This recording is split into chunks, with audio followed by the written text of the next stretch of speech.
एकता और मैत्री का पावन संदेश हुआ है। देखिए कितना सुंदर माहौल है।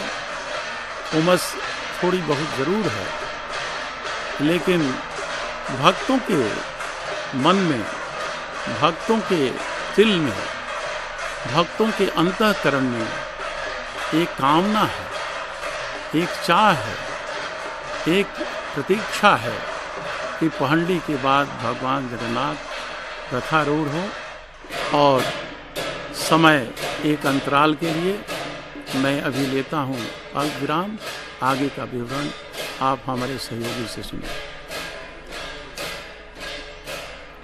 जय जगन्नाथ। मंडप मालिनी नीलाद्री मंडप में सांस्कृतिक परंपरा और औपचारिक क्रम में 12 मास में 13 यात्राएं होती हैं और 27 उप यात्राएं और 100 से अधिक तो पर्व त्योहार है। और इन सब यात्राओं में, पर्व त्योहार में सबसे पवित्र, सबसे प्रिय गुंडीचा यात्रा है। प्रभु की रथ यात्रा है, पतित पावन यात्रा है। और आज दूरदर्शन के माध्यम से सभी भक्त जो अपने घरों में बैठे इस यात्रा का आनंद ले रहे हैं और विभोर हो रहे हैं। यह बड़े भाई बलराम जी की पहंडी है। पहंडी यहाँ की लोक भाषा का शब्द है जो कि संस्कृत से उत्पन्न हुआ है। पदहुंडन, छोटे छोटे पग से आगे बढ़ते हुए, हिलते डुलते हुए। एक तरफ तो कहते हैं वो उनके पाँव नहीं है प्रभु के, इन विग्रहों के, और ना ही हाथ है, चलते कैसे होंगे। और दूसरी तरफ ये खुद छोटे छोटे पग लेते हुए आ रहे हैं। यही तो प्रभु की लीला है। ऐसी प्रभु की लीला बताइए और कहाँ मिल सकती है। यहाँ पर आज देवी देवता, नाग, स्थलचर, जलचर, किन्नर, गंधर्व, नर नारी सभी उपस्थित हैं और सभी उपस्थित होकर प्रभु की इस सुंदर, पवित्र, लुभावनी, मनमोहक रथ यात्रा का आनंद ले रहे हैं। और उनके सेवकगण अति श्रद्धा से, भक्ति से, आनंद से विभोर होकर प्रभु को लेके आ रहे हैं। और अभी बलभद्र जी आ रहे हैं। इससे पहले सुदर्शन जी अपने रथ पे जा चुके हैं, जो कि माता सुभद्रा के रथ पे विराजमान हो गए हैं। और ये जो पहंडी आती है रत्न वेदी से उतरकर 22 पहाच, मतलब 22 पौड़ियों, मंदिर की जो 22 पवित्र सीढ़ियां हैं उनको पार करती हुई, कहते हैं घंटुआ लोग जो इनके सेवकगण हैं, घंटे का वादन करते हैं। वो जिस लय में घंटे को बजाते हैं उसी लय में चतुर्धा विग्रह डोलते हुए, आगे पीछे बढ़ते हुए, इधर उधर डोलते हुए, पदहुंडन करते हुए रथ की ओर जाते हैं।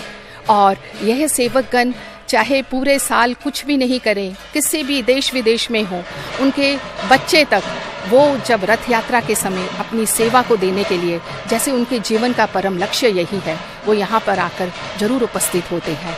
विशेष तरह का प्रावधान पहने हुए, वो चंदन के रंग की मट्ठा की धोती, ऊपर जिसको हम लोग कहते हैं दो जड़ इस यहाँ की भाषा में, कंधे पे लिए, और शरीर पे कोई अलंकार, कोई और वस्त्र धारण नहीं करते। वो घंटुआ सेवक अपनी सेवा देते हैं। माथे पर सुंदर टाहिया, देखिए फूलों से, यहाँ पर कोई भी रासायनिक या अप्राकृतिक चीजें इस्तेमाल नहीं होते।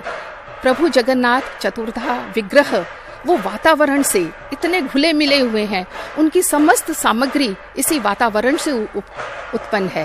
यहाँ पे बहुत ही सुंदर ये ताज इनके लिए बनाया जाता है, मुकुट कहते हैं, यहाँ की भाषा में ताहिया कहते हैं।